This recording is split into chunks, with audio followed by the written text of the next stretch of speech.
नमस्कार, आप देख रहे हैं ब्रेकिंग बिहार। देखिए, बिहार की राजनीति बहुत ही गरमाई हुई है। प्रशांत किशोर ने जिस तरीके से राजनीतिक तापमान बढ़ा दिया है, कल आप देखेंगे कि जिस प्रकार से प्रशांत किशोर शिवहर की यात्रा पर थे और शिवहर की यात्रा में जिस प्रकार से उनकी सभाओं में भीड़ उमड़ी, इन तमाम मुद्दों पर हम बातचीत करेंगे। हमारे साथ हमारे सहयोगी मनोज चतुर्वेदी जी हैं, वरिष्ठ पत्रकार हैं और जनसुराज को काफी अच्छे से समझते हैं और जनसुराज को देखते हैं। मनोज सर, सबसे पहले आपका बहुत बहुत स्वागत। धन्यवाद सर, शिवहर जो आनंद मोहन का गढ़ कहा जाता है, राजपूतों का बाहुल्य का क्षेत्र माना जाता है, राजपूत बाहुल्य क्षेत्र है। और जिस प्रकार से आप जानते हैं कि शिवहर में लवली आनंद मोहन की पत्नी सांसद हैं और उनके सुपुत्र चेतन आनंद विधायक भी हैं। बिल्कुल।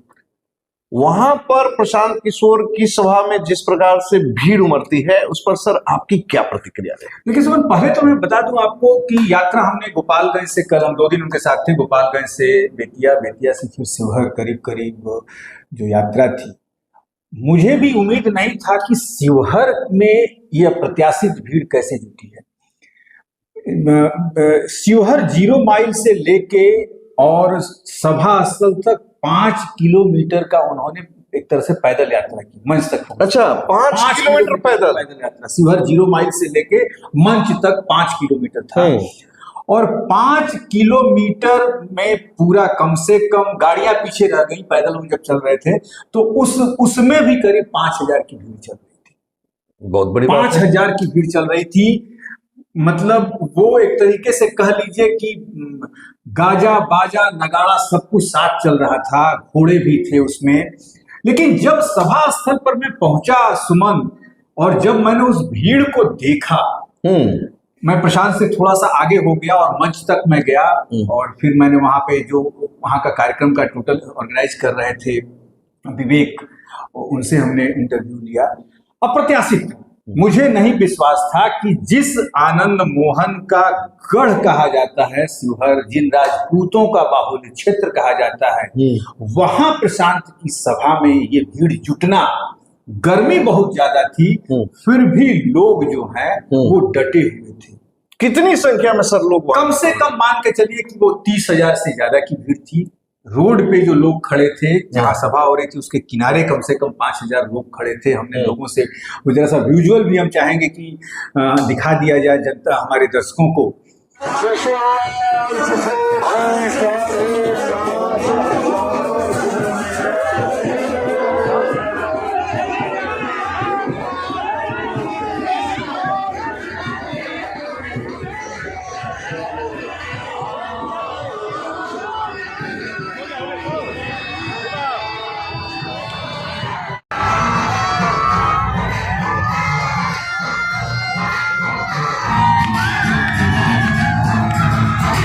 गजब का, मतलब कि मैंने लोगों से बात भी किया तो लोगों ने बड़ा दूसरे तरीके के शब्दों का यूज किया कि शिवहर किसी के पिताजी का नहीं है। अच्छा, इतनी बड़ी बात? हाँ, शिवहर जो है वो शिवहर की जनता का है। हमने लोगों से यहां तक पूछा कि क्यों इतनी भीड़, क्या नाराजगी जो है आनंद मोहन से। तो उन्होंने कहा कि आज तक देख लीजिए, शिवहर रेल लाइन से नहीं जुड़ा है, शिवहर में विकास का कोई काम नहीं हुआ है। जबकि चेतन आनंद विधायक हैं, जदयू से के समर्थन में आ गए हैं। लवली आनंद जो है जदयू की सांसद है, लेकिन विकास से की धरातल से कोसों दूर है शिवहर, और उसके अगेंस्ट में जनता जुटी थी। और सबसे बड़ी बात जो ये हो रही है कि प्रशांत, जो हमने वहां जो चीजें देखी, मंच पर तमाम जो इंटेलेक्चुअल लोग बैठे थे, बड़े बड़े लोग जो थे वो मंच पर बैठे थे। सभा के स्थल पर जो है मध्यम वर्ग और निम्न वर्ग सबसे ज्यादा हमने देखा। एक बार मतलब मध्यम वर्ग और निम्न वर्ग सबसे ज्यादा। तो मनोज सर, जहां तक मैं समझता हूं, अगर आप वोटिंग पैटर्न की बात करें तो निम्न वर्ग और मध्यम वर्ग सबसे ज्यादा करता है। हाँ, उच्च वर्ग तो कहा जाता है कि वोटों से बाहर हो जाता है। दूर दराज की गांव की महिलाएं सुमन वहां जुटी थी। हमने बात करते उनको सुना कि बात तो सही कह रहा है, हमारा बचवा के पढ़ावे के है ना। अच्छा, हमारे बच्चे को पढ़ाना है, बचवा सही कह रहा है। यानी कि जो प्रशांत के ये 4 मुद्दे जो है ना लोगों के दिमाग पर, गांव की महिलाओं के दिमाग पर छा रहा है।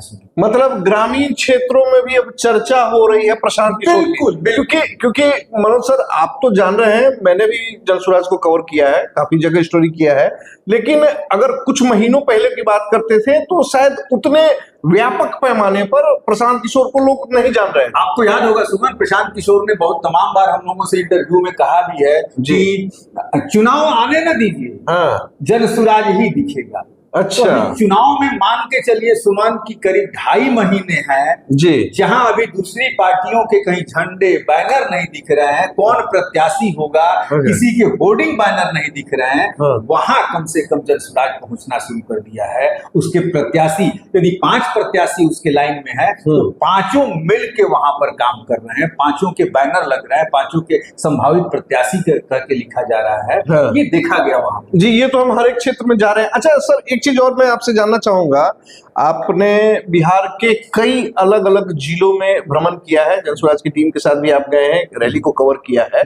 शिवहर में और बाकी अन्य जिलों में आपको क्या अंतर दिखा? देखिए, शिवहर पे बार बार फोकस में इसलिए कर रहा हूं कि देखिए शिवहर एक गढ़ माना जाता है, राजपूतों का गढ़, और सिर्फ शिवहर ही नहीं जी, बेलसंड भी है। अच्छा, वहां चर्चा कुछ लोगों से हम कर रहे थे ऑफ द कैमरा, वो कहे कि देखिए शिवहर, बेलसंड और सुरसंड, ये 3 विधानसभा में कोशिश होगी कि जन स्वराज को निकाले। इतनी तक बातें, मतलब सीतामढ़ी तक आग लगी हुई है, सुरसंड और ये सब तो सीतामढ़ी का ही पार्ट, लेकिन ये सब राजपूत बेल्ट है, सारा राजपूत बेल्ट है। मतलब आप कहना चाह रहे हैं कि राजपूत बाहुल्य क्षेत्र में जन स्वराज तेजी से लोकप्रिय हो रहा है। बिल्कुल। तो मनोज सर, अब ये भी खुलासा कर ही दीजिए कि अगर जन स्वराज के पांव जो है, जो अलग अलग क्षेत्रों में बढ़ रहे हैं, नुकसान किसको होता दिख रहा है? राजपूत तो कहा जाता है एनडीए, नुकसान सबको होगा, नुकसान सबको होगा। सबसे ज्यादा नुकसान जदयू को होने वाला है, सबसे ज्यादा नुकसान जदयू को होने वाला है। वो कैसे? बताता हूं। उसके बाद बीजेपी, उसके बाद राजद।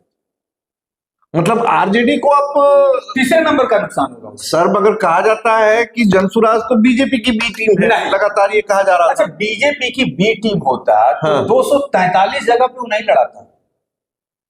नुकसान विरोधी तो आरोप लगा रहे हैं कि बीजेपी वाले जगहों पर वो चुनाव जैसे जैसे नजदीक आएगा सुमन, आरोप प्रत्यारोप, ये राजनीतिक चीजें हैं, आरोप प्रत्यारोप बढ़ेगा जी। लेकिन सोच लीजिए अकेली ये पार्टी है कि 243 पे लड़ रही है सर। मगर मैं एक बार फिर से अपने दर्शकों को बताना चाहूंगा, देखिए मनोज चतुर्वेदी सर ने बहुत बड़ी बात कही है कि अगर जन स्वराज सबसे ज्यादा किसी को नुकसान पहुंचाता दिख रहा है तो वो है जदयू, दूसरे नंबर पर भाजपा और तीसरे नंबर पर मनोज सर का कहना है कि आरजेडी को नुकसान पहुंचा। आरजेडी को नुकसान इसलिए कम पहुंचा, आरजेडी बोल रहे हैं, आरजेडी गठबंधन बोल रहे हैं। नहीं, आरजेडी गठबंधन, अच्छा आरजेडी जी। तो आरजेडी का बात यह कि आरजेडी के साथ कहा जाता है कि एमवाई फैक्टर है जी। लेकिन जो हमने सीमांचल क्षेत्र में देखा जी, हम यहां तक कि नरकटियागंज तक गए थे, नरकटियागंज में बुद्धिजीवियों की सभा थी, हम वहां तक पहुंचे थे। वहां वोट बैंक बिखरेगा, वैसी भी वहां पे है, प्रशांत के साथ भी एक मुस्लिम लॉबी आ रही है। तो अच्छा, यानी जो मुस्लिम समाज का जो वोट है, लेकिन कहा जाता है कि मुस्लिम समाज जो है उसके बारे में 2 बातें कही जाती है। मनोज सर, आप चूंकि काफी दिनों से कर रहे हैं पत्रकारिता और आपका अनुभव काफी ज्यादा है, मुस्लिम समाज के बारे में कहा जाता है कि वो आखिरी समय तक अपना पत्ता नहीं खोलता है। बिल्कुल। दूसरा कहा जाता है कि मुस्लिम समाज जो है एकमुश्त वोट करता है, और तीसरी सबसे बड़ी बात कहा जाता है कि मुस्लिम समाज अंत समय तक देखता है कि जो जीतने वाला प्रत्याशी हो, जो भाजपा को हराने वाला प्रत्याशी हो, हम उसके पक्ष में वोट करेंगे। यानी आपका कहना है कि अगर मुस्लिम समाज देखता है कि जन स्वराज का कोई प्रत्याशी जीतने वाला है तो वहां वो आरजेडी और ओवैसी को तब छोड़ देगा? एकदम छोड़ेगा, बिल्कुल छोड़ेगा। बहुत बड़ी बात कर रहे हैं सर, एकदम सच्चाई मान लीजिएगा कि बिल्कुल छोड़ेगा। अच्छा, क्योंकि मुस्लिम तबके में भी अब सुमन जो हमारी बातें हो रही हैं, एक तबका ऐसा हो गया है जो अपने बच्चे को पढ़ा लिखा देखना चाहता है। अच्छा। वो ये नहीं चाहता कि उसका बच्चा 14 साल का होते ही कहीं गाड़ी धोवे, कहीं मदरसे में पढ़ना जाए, नट बल्टू खोले गाड़ियों का, ये नहीं चाहता। अब मुस्लिम समाज के भी बच्चों के लोगों को शौक है कि उसका बच्चा भी IAS IPS बने। प्रशांत ने ये बातें बिहार का मध्यम वर्ग और निचला वर्ग जो तबका है उसके दिमाग में भर दी है। और ये यदि पूरी तरीके से कामयाब हो गया तो जो प्रशांत जो बात कहते हैं ना, या तो अर्श पर या तो फर्श पर, वही बात सही। इसके अलावा प्रशांत किशोर ये भी बात कहते हैं कि मुस्लिम समाज की जो आबादी है उसके हिसाब से किसी भी पार्टी ने उसको प्रतिनिधित्व नहीं दिया है, उनका इस्तेमाल किया। बिल्कुल, तो वही तो बुजुर्ग लोग कह रहे हैं कि लालू ने लूटा, कांग्रेस ने ठगा। अच्छा, लालू ने लूटा, कांग्रेस ने ठगा। उसके पास तीसरा विकल्प कोई नहीं था। पहली बार होगा कि मुस्लिम महिलाएं हो या मुस्लिम समाज के लोग हो, 40 सीटें उनके लिए दी गई हैं। अच्छा, कोई भी पार्टी नहीं देती है। जी हाँ, बिल्कुल। ये दे भी सकते हैं क्योंकि 200, कहने वाले तो ये भी कहेंगे ना कि 243 सीट पर लड़ रहे हैं इसलिए 40 दे सकते हैं, हमारे पास में बंदिशें हैं। तो उनके पास बंदिशें हैं भाई, तो जहां उनका तबका है आबादी, आप लालू जी का देखिएगा ना, जहां मुस्लिम समाज है वहां यादव को टिकट देते हैं। अच्छा, आपने अब देख लीजिए उठा के आंकड़े, जहां मुस्लिम समाज है वहां वो यादव को टिकट देते हैं, मुस्लिम को नहीं देते हैं। तो लगता है कि भाजपा के डर से जो है मुस्लिम समाज यादव को यहाँ पे आ जाएगा, यादव कैंडिडेट को दे देगा या हमारे कैंडिडेट। तो ये सब बातें सुमन अभी थोड़ा सा वक्त और बीतने दीजिए, शायद शिवहर जैसी भीड़। प्रशांत देखिए, बिहार के मैक्सिमम जिलों का उन्होंने दौरा कर दिया। अच्छा, चुनाव आते आते 2 से 3 बार वो बिहार के फिर से 3800 जिलों में घूमे, मतलब पूरे बिहार की परिक्रमा एक बार फिर से हो जाएगी।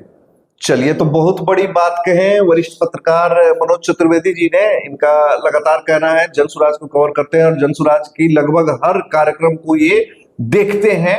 और सबसे बड़ी बात इन्होंने कही कि जिस प्रकार से शिवहर में प्रशांत किशोर की सभा में भीड़ उमड़ी, जो करीबन 30,000 के आसपास में ये बता रहे हैं, उस भीड़ से जदयू, भाजपा और आरजेडी सभी को चौकन्ना हो जाना चाहिए। सुबह मैं रोको ऐसा, वहां 3 प्रत्याशियों को हमने देखा। अच्छा, जनसुराज के तीनों प्रत्याशी जी, तीनों प्रत्याशियों की संभावित प्रत्याशी नीरज सिंह, अच्छा, राजपूत समाज से आते हैं। लोगों ने पत्ते खोलना शुरू कर दिए। अच्छा, कि इस बार वोट नीरज सिंह को ही, मतलब नीरज सिंह की लोकप्रियता आपको दिख रही है। और बाकी और एक मेहता जी थे। अच्छा, मेहता, और एक कौन, स्मिता चौरसिया थी। अच्छा, मतलब तीनों 3 समाज से लोग, तीनों 3 समाज से। अच्छा, और प्रशांत का यही कहना है कि लोग जिसको चाहेंगे, तो भाई राजपूत बहुल क्षेत्र है।